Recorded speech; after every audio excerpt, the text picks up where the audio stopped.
Welcome to the Dealmaker Uncut podcast, where we speak to some of the UK's most exciting entrepreneurs and hear their investment journeys. We'll discuss the challenges, successes and lessons they've learned along the way, with expert deals commentary from Jonathan Boyers, Head of Alvarez & Marsal Corporate Finance, and me, Chris Maguire, Executive Editor at Business Cloud. Welcome everyone to the latest episode of the Dealmaker Uncut podcast, powered by Alvarez & Marsal. My name is Chris Maguire and I'm the Executive Editor of Business Cloud. And as always, I'm joined by the Dealmaker himself, Jonathan Boyers. How are you, Jonathan? Hi Chris, I'm very well, thank you. Yeah, Jonathan's been involved in deals totalling £5 billion during his long and illustrious career, and he's a Managing Director and Head of Alvarez & Marsal's Corporate Finance practice in the UK. Now, before we introduce our very special guest, a quick shout out to What Media, who produced the Dealmaker Uncut podcast. They really are the kings and queens of video creation, and we couldn't do it without them. Now, this podcast really has got everyone talking. The format, in the first part of the show today, we're going to be interviewing our very special guest, and Jonathan's going to be introducing them in the second. And in the second half, Jonathan will be leaning on his 35 years working in corporate finance to answer listener questions and general questions as well. So Jonathan, let's put the listeners and the viewers out of their misery. Who are we speaking to today? Thanks Chris. Well, today we're talking to Clare Roberts OBE, who's the co-founder and CEO of Kids Planet. Hi Claire. Hi Jonathan. Hi Chris. Nice to meet you. So let's kick off, Claire. Let's go back to the beginning and when you set up Kids Planet with your dad in 2008, and I think the locations were in Warrington and Widnes. It strikes me there must be it's a mission-led business in lots of ways, and I'd just be interested in what inspired you to set up a childcare business. So I'd worked in early years in the mid-90s. My dad had a previous nursery group, and so I'd worked in the rooms as a summer job and all the rest of it. So I understood what a nursery operation looked like. I was pregnant. I'd had a career post-university in pharmaceutical sales, and my head office was in Northern Ireland. I was an area manager for the north of England. And I realised pretty quickly that unfortunately travelling an awful lot and being in Northern Ireland every 2 weeks was not going to work with a brand new baby.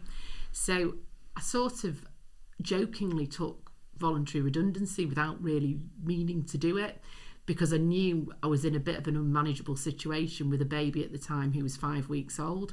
But I knew I also had to work because we'd bought a house that, like most people, relied on two people contributing to the mortgage. So literally that weekend I was like, well, what am I going to do? Well, I haven't got a nursery sorted, which is part of the reason why I'm taking voluntary redundancy. And actually I live in a village where all the nurseries at the time opened at 8 and closed at 6, which was just totally unworkable for anyone who travelled. So I was a bit like, well, this must be a problem that lots of people are having. So as you do, I decided to just totally stop doing the world that I knew and buy a nursery and go and manage it. With a 9-month-old baby. You've got 3 daughters, haven't you? So that was your first child. So Izzy, my oldest daughter, will be 17 next week, and she was 9 months old in September 2008. So I had a childcare qualification from the mid-90s, but I decided at the same time as well to go back to uni and to do my early years teacher course. So I did that as well in the first year. You started with 2 nurseries. Just give us a sense of scale. How big is Kids Planet now? So now, today, we've got 220 nurseries, wow. And they're all across England and Wales. And how many kids is that? How many children? We look after somewhere in the realms of about 25,000, and we've got 6,000 colleagues who work for us across the business. Wow, so it's proper big business now, isn't it? Because you're the 3rd biggest nursery group in the UK now, aren't you? Yeah, that's right, yeah. Shall we talk about your experience with sort of investment, private equity? I think BGF were your first investor. Yeah. It would be interesting just if you could talk about how that happened and what your relationship was like with them. Yeah, so we got to a size where I think at the time we probably had about 15 nurseries. And we'd bought a number of sites that we were going to develop and build nurseries on, but like all things, using our own capital was taking a long time to do. And when you looked at our business plan, it was going to take us 4 years to build all the things we wanted to do. My dad and I founded the business together, and he'd put a lot of his own personal money into it. And people kept suggesting to us that we should talk to BGF because they let you get on with running your own business and didn't interfere too much, and we're both quite strong-minded, so we thought that seemed quite a good match for us. Quite light touch. Quite light touch, and also very much investing in the entrepreneur and what their sort of goals were. So we started having a conversation with them in May 2016, and by the beginning of August 2016 they'd invested. We had 16 nurseries by the time they invested. And truthfully, it did change things, because obviously you had a load of different people who were coming to your board meeting each month, and people who asked you a lot of questions about things, whereas normally you just talked to each other and cracked on. But actually, it was probably the right thing to do then, and it made us probably be a bit more formal. We already had an external FD who sat on our board. My sister had joined the business in 2013, so she was on our board as well. But it was a really good introduction for us of how to operate with investors in a business.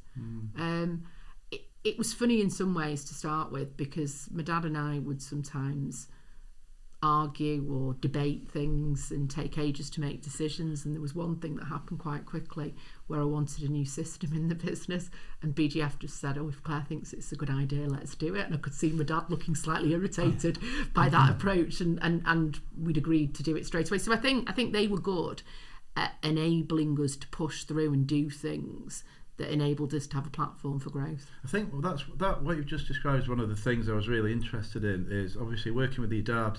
There'll be a whole load of people who are in family businesses having to deal with that dynamic. So I am really interested in that. And then to bring an investor into that, that's just a really interesting. So I'm the oldest of 4 children. My sister is the youngest, and we've got 2 brothers in the middle who aren't involved in the business. My sister and I get on really well, probably because being 10 years older, she's always been used to being bossed around by me, and we always joke and say that, like, Lucy's the perfect child that came along, and we all treated her differently to how everyone else got treated. My dad and I are very similar. We both say what we think, and probably are too honest at times. And at first, when we started the business, I think the rest of our family thought it was going to be a disaster, because we do argue, and we don't, people imagine families rock up to board meetings with investors with their own secret agenda. Sometimes my dad will say things like, "Let's be nice to each other today before the meeting." And I think it's more, we both probably get a lot from challenging each other and moving the business forward, and that's how we've been successful today. But I think it's one of those things that I try now to not talk about work too much when we're all together as a family. There's 21 of us in my extended family now. And actually, for my own kids, whilst they're interested at times, it's probably pretty boring hearing your dad and your mum, your granddad and your auntie talking about work. But the thing is, though, truthfully, is there are times we have to talk about work. Sometimes we're on family holidays, and whilst most things have gone well, there are times where you've got to do work when you're on holiday, and it's a bit like you've got to have the rough with the smooth, really, with all these things. Yeah, there's an interesting, we'll come back to it, there's an interesting question about succession and how that will work as time goes by, because obviously there will be changes. Eventually your dad will want to step back, but let's come back to that, because I think it would be interesting just to see how your progression from, you worked with the BGF and you built the business up really well. Can you just talk, you sold the stake in the business when BGF were ready to exit to Fremman Capital. It would just be good if you could just chat a bit about that and how that happened. And so we'd got to the point where coming out of COVID, just before COVID, we'd done the acquisition of Kids Allowed. And 6 weeks later, the world was closing down and everyone was being sent home. So Jenny had great timing to I always thought that deal that you did with Jenny Johnson, who I know very, very well as well, I think she did the deal in January, and then the world stopped in February, didn't it? So Jenny and I have been friends for a long time, and Jenny used to joke when we were out and say, "I'm going to retire and Claire's going to enable me to retire."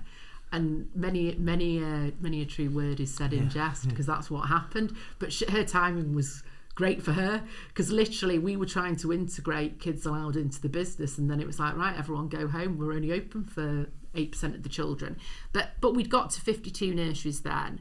The world obviously went to sleep for a bit and people didn't know what to do. I think what happened in our sector in particular was it was very difficult, and actually we were open to everyone by June 2020. So whereas most people were still working at home and not doing things, we were out and open and looking after everyone's children, because everyone realised after 2 months you couldn't really... Teams calls were funny to start with little babies sat on people's knees, but then you were sort of looking at people thinking, can you actually do some work? So everyone had started to send the children back. So I think for a lot of people in our sector, that probably pushed them over the edge and made them look at other options as we came out of COVID, really. And you could see there was a tsunami of transactions sort of coming to market. We'd had deals that we'd put on pause because we didn't know how we were going to value the businesses, really, in order to complete. But coming into sort of Christmas of 2020 and the start of 2021, it was evident that if you didn't suddenly have really deep pockets to grow, other groups were coming in who were going to do that, and you were going to miss the boat, really. The other thing as well is, from a personal point of view, I got divorced, and so I had to make some financial arrangements for myself personally, and I knew that I had to do that at some point, and it all tied in really with what was the right time for the business and what we wanted to do moving forward. Okay, and so we met actually at the time when the BGF were thinking of coming out, and you were looking at doing that deal. And but what I didn't predict was that the new investor would be Fremman Capital. So how's that gone? And you talked about BGF being light touch. Yeah. How's it going now with your new investor? So they've been invested now. It'll be 3 years, which seems to have gone ridiculously quick. It is different, but I think we'd got to the point where somewhere during 2021, as well as completing on a transaction, we'd gone from 52 to 82 nurseries. And so we were at a point where COVID had helped us really get ourselves in order with infrastructure. But in order to grow for that next level, we needed investors who were going to be more hands-on and more involved. This is the first business I've ever run, so I only know what I know, and I learn along the way. So actually having people who could come in and look at the infrastructure and help support and help us put key people in roles to protect the business to grow was really important. Now, to start with, it is slightly awkward when people come in and start telling you things, but actually you've got two choices. You either take it for what it is and recognise the value that they're going to add and use that and move on, or you don't. And obviously that's what we chose to do. We'd already recognised that we needed to put some key roles in, and had done that in 2021. But I think when I sort of look round and think, I used to do every job at one point, whereas thank God there's other people who now have key roles and are leading on certain sort of strategic arms of the business, which enables us to carry on with the growth. Can I, because your business is a family-run business, but people don't know it's a family-run business because you've got a different surname to your dad, to your sister. Yeah. And I suppose it's a question for both of you, really. But when you're dealing with a family-run business, are there any red flags? Is it more difficult if you're doing investment, if you're doing an exit, whatever it is? Does being a family-run business make it any easier, or is it more tricky? I don't know, is that for me or for... Well, for either. I mean, I'd be interested, because you've dealt with a lot of family firms as well, haven't you? So I've dealt with lots of family businesses, and sometimes the family dynamic needs to end, and it's time that succession was planned. Obviously, others go on for generations. I'm real, like I say, the thing I was really interested with your situation was just the dynamic between your dad and incoming investors. I just think that's a really interesting dynamic. Some people really struggle with private equity, and particularly entrepreneurs, and it strikes me that you're entrepreneurs who are a family, so you've got both aspects. So my dad is an accountant by profession, but has had numerous businesses over the years, so he's a natural entrepreneur. I think at times it can be irritating when people are more cautious or have different views. But actually, as you get bigger, you do have to be more cautious, and probably what it does put in place is more checks and holding you more accountable. I think what's made our success, though, at times has been that we are entrepreneurial. Like if the other two larger nursery groups were part of sort of medium-sized groups merging together through acquisition, whereas we've done a lot of acquisitions, be it single sites, be it small groups, and actually that entrepreneurial element is partly what keeps driving you on to keep doing it. I think it's hard having people come into your business who obviously have a large ownership of it, but I think we have adapted, and for my dad it must be miles harder. Obviously he's a lot older than I am, and he set up his own accountancy practice at 24, so he's always said he's not been used to anyone telling him what to do. But I think you actually recognise the value, and you're all in it with a shared goal of, first of all, growing the business and making sure it's a success, but making sure that the values and the culture that you have in the business doesn't get lost. That for me has been the most important part in the journey. There's nothing different in what we did 16 years ago from what the important factors were of delivering high quality childcare and giving people the right tools and resources to do that in the best way. And I think that's important, because this is not like going in a shop. This is buying a service for people's most treasured possessions. And I think that's why it's really important as well for private equity to have someone as a founder and a CEO who gets that, cares, and challenges them back at times. Because they must be very aware of that when it comes to board meetings and things like that. Because like you say, it is people's the most important thing in people's lives that you're looking after. And I bet some private equity houses wouldn't want to get involved in that, because they'd be very... the people who would see it as a high risk, or the fact that you're employing so many people as being a risk. But they are very much invested, and they've really enabled us to carry on. For us, every acquisition that we make, buying nurseries, it sounds very flippant this, but it's a bit like buying a house. You think it looks really nice, and then it becomes yours, and you want it to look the way your other nurseries look. So we put a lot of investment into our nurseries, because we're looking after a lot of children, and staff need to be trained at the highest level, and that is really important that we don't compromise on that, because if we compromise on that, we shouldn't be growing.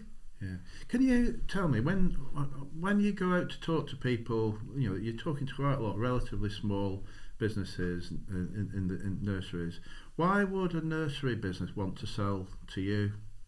So there's a couple of reasons. So a nursery operator who's exiting, typically people who are exiting fall somewhere between 50 and 70, and it's because they've often set up nurseries like I did when they needed their own childcare solutions.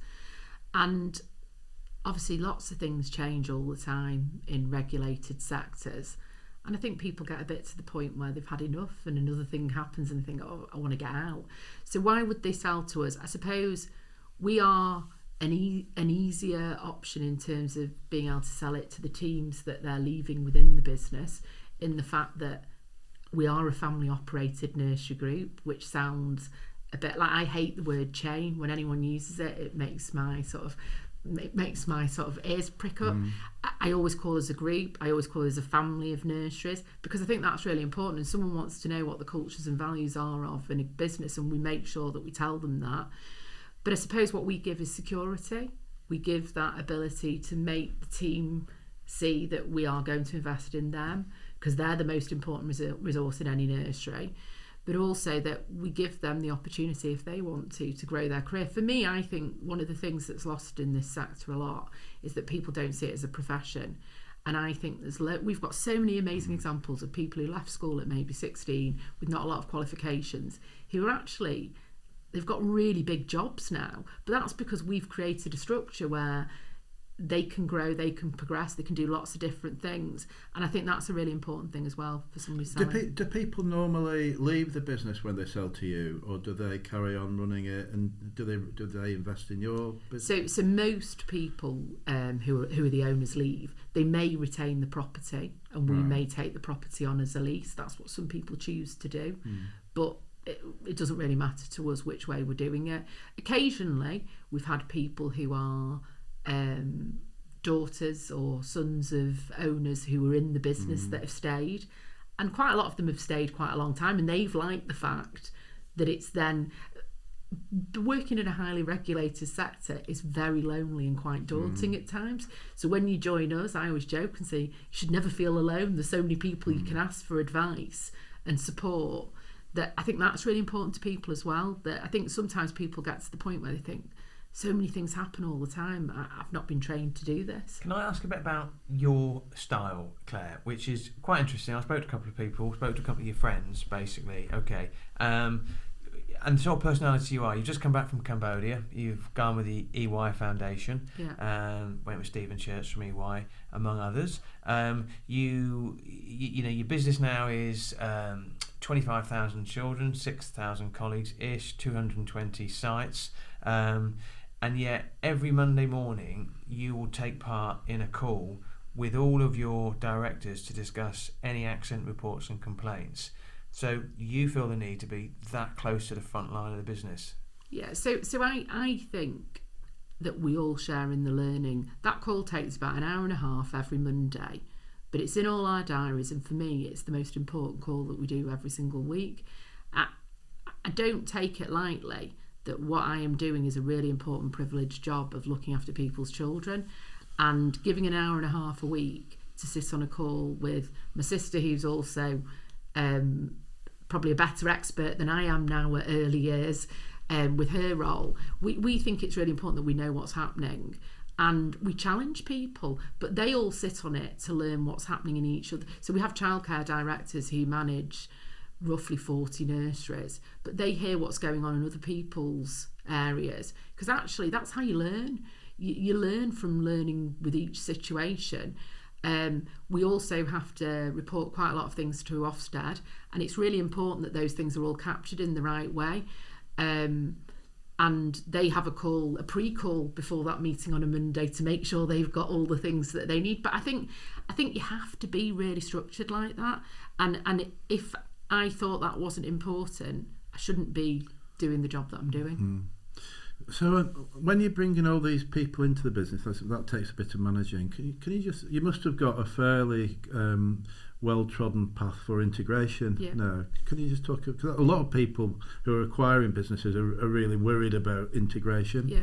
So we obviously have a plan that takes somewhere between 20 weeks and 30 weeks to embed a nursery into our business. It really is dependent on the nursery that you're acquiring. Some nurseries that we acquire, if they're part of a group already, often that's slightly easier in the fact that they'll be used to reporting to people at head office and things like that. For some people who it might have been that the owner was their direct report, they'll have used to them being there every day. So we've got to then integrate them into the culture of having an area manager and what their responsibility is versus what the area manager's is. But we have a weekly integration call where we go through at the start of all the important things like safeguarding policies, accident policies, those kind of the things that are the givens that if you don't get right on day one, you're going to have a major problem. But then from that, we have 135 policies. If we just dumped on an acquisition 135 policies, there's no embedding in it. So we go through like a process of where this works, how it's embedded into the business, who all these people are now that are going to support them. That's the thing that I think people get. They suddenly feel like a sense of relief in the fact that there's so many people in our head office that will take some of the responsibility and the burden off them when they're smaller. Because people go into nurseries and working in nurseries because they love children and they like making a difference. They don't go in to do payroll and to do invoicing and all these really awful things that you end up doing in a small nursery business. And so we try and remove the burden and to make their lives easier. Yeah, We've got time for about 3 more questions, but I'll ask one and then I'll hand over to Jonathan. But and Jonathan might have a view on this as well, actually, is that sometimes when I see companies fail, it's because the leaders of the company, the CEOs, take their eye off the ball operationally. And that's why I was really interested by the fact that you really earmark that 1.5 hours every morning, Monday morning. It's the most important meeting of your week. You're somebody who sees the strategic vision, but also I use the word minutiae, if you know what I mean, the detail. That's really important to you. And is that something, when companies go wrong, Jonathan, is that sometimes because maybe they've taken a majority investment and they take their eye off the ball day to day?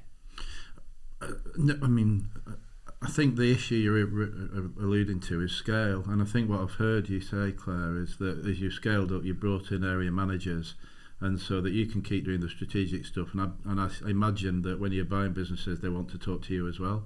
But I think it's about managing the structure so that you bring a second tier of people into the business. Yeah, our structure. So I know that my sister joined the business when we got to 8 nurseries, and that's because I know I couldn't really talk to more than 8 people. It was getting to the point where probably I was unable to run the business and deal with 8 nurseries at the same time. And we've worked a bit on that same rule all the way along. Our area managers have roughly 8 nurseries. They then report to childcare directors who will have no more than 8 people. It's just done in a way that you've got to make sure that people feel they've got someone to go to with dedicated time. And I think the infrastructure is what enables us to grow. We're always like we have maps in both our offices. We're looking at where our team live. We're looking at how we make sure that they've got the right nurseries for where they live so they're not travelling too much and how they're supported best. But that reflection on growth happens before we grow.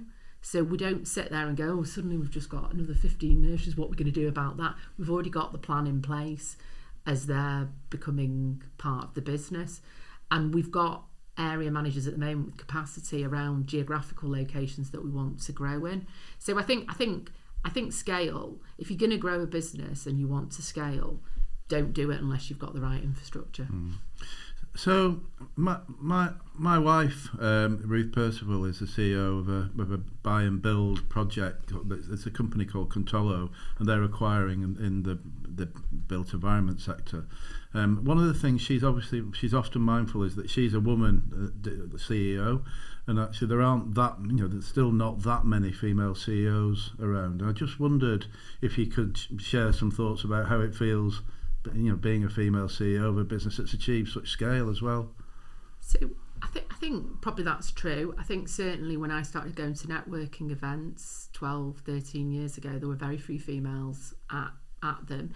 I think there are more female CEOs coming in.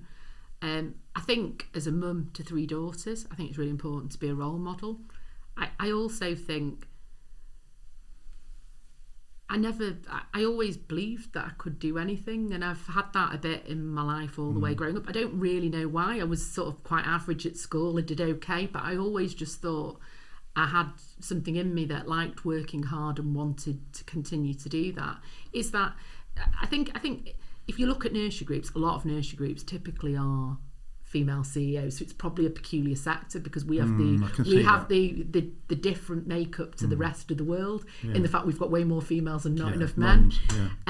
But I think it's important. I think now for girls growing up today, there should be no reason why you think being a female is a negative. I think being a female at times is an advantage because you sit around a lot of the time with men who don't expect females to come out and be quite as direct as they might be, and actually females are quite good at multitasking.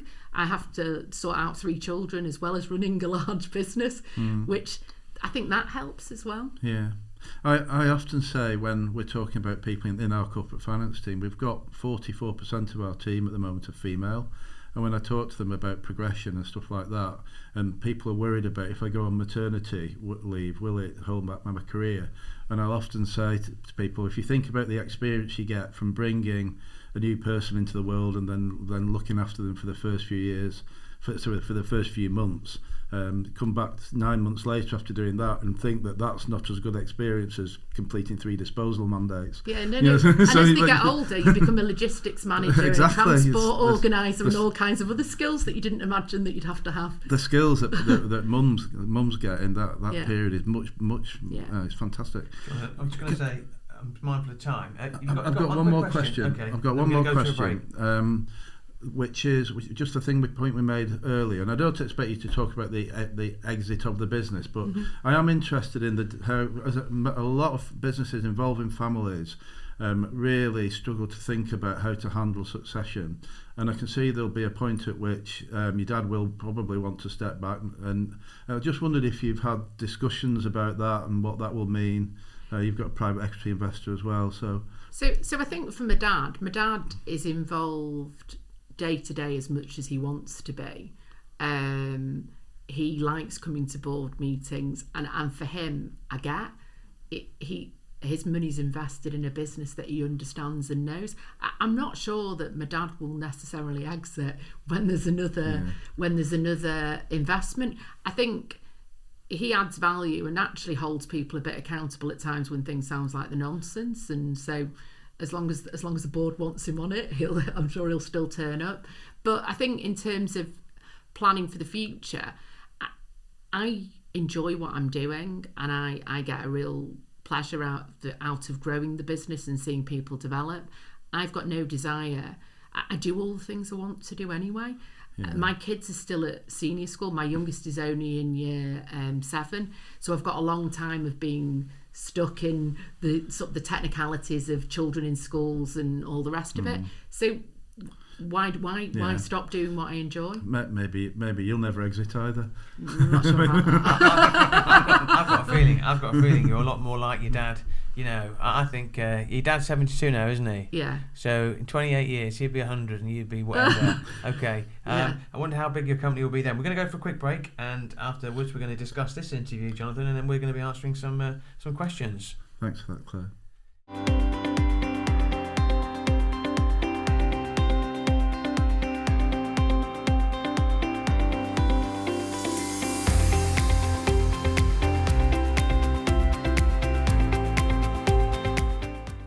Welcome back to the second half of the Dealmaker Uncut podcast with myself, Chris Maguire, and Jonathan Boyce. Just interviewed Clare Roberts, OBE. We should have asked her about her OBE, shouldn't we, of Kids Planet. What did you think of her?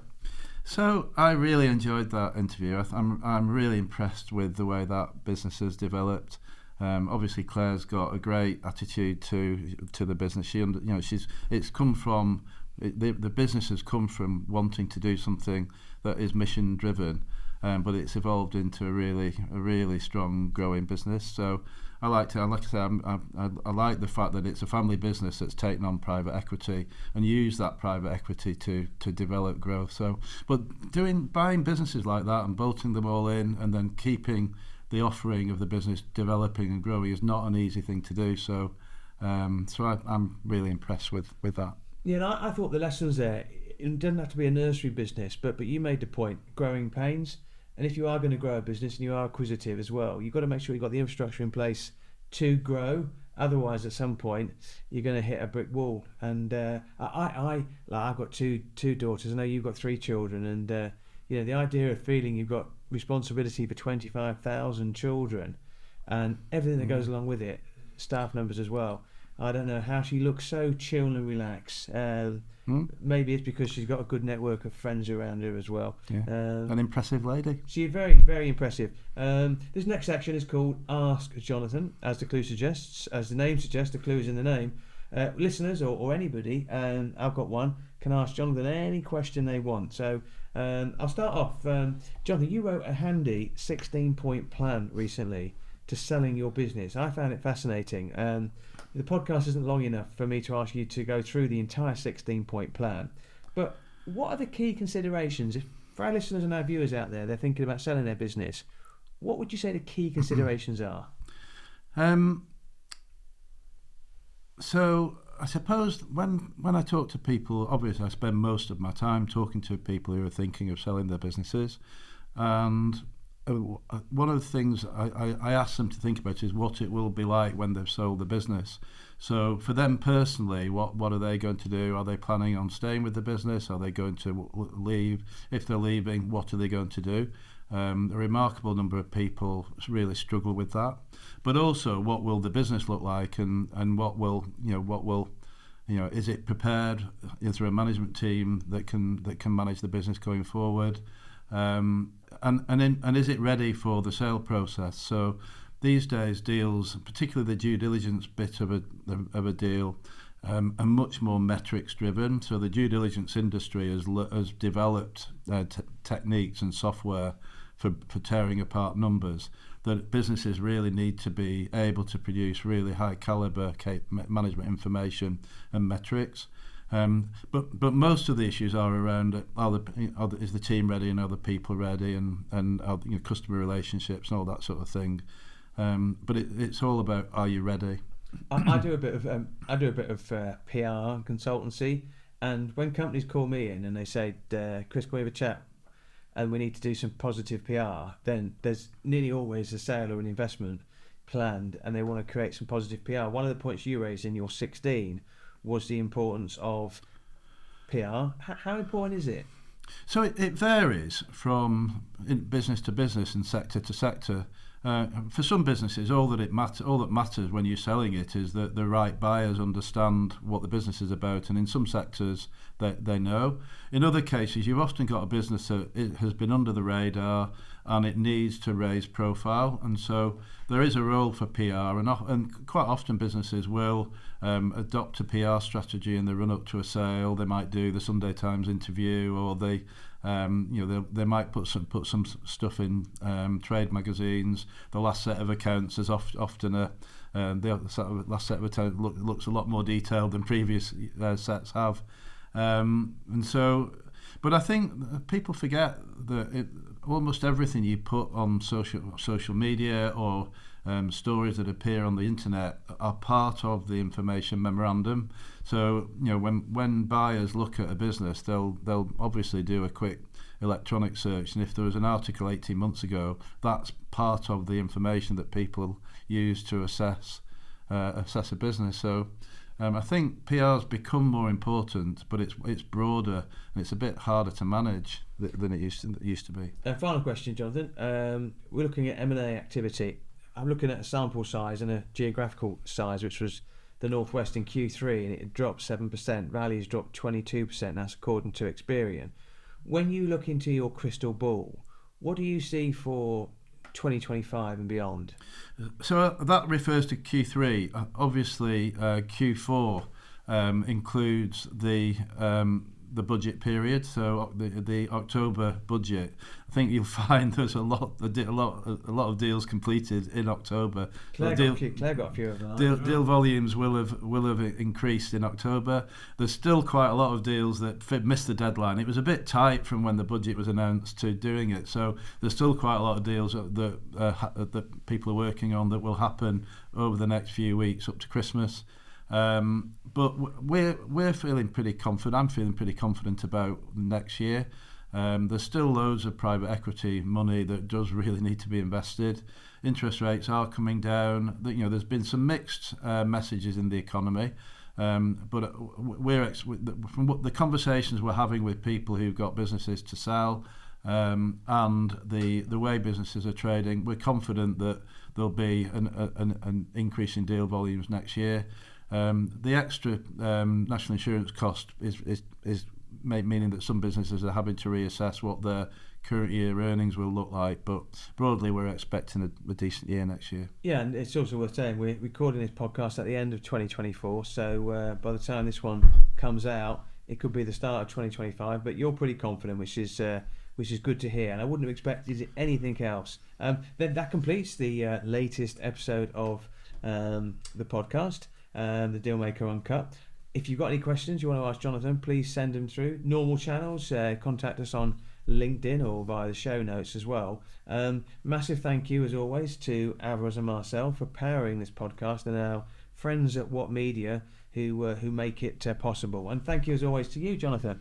Thanks, Chris. Enjoyed that. Seemed to come around really quickly. Don't forget to subscribe to the podcast, tell your friends and family, and follow us on social media. So tell everybody the podcast to follow is the Dealmaker Uncut podcast. Thank you for tuning in to the Dealmaker Uncut podcast. We hope you enjoyed today's conversation and found it insightful. If you like what you heard, be sure to subscribe and tell your friends. We'll catch you in the next episode of the Dealmaker Uncut podcast.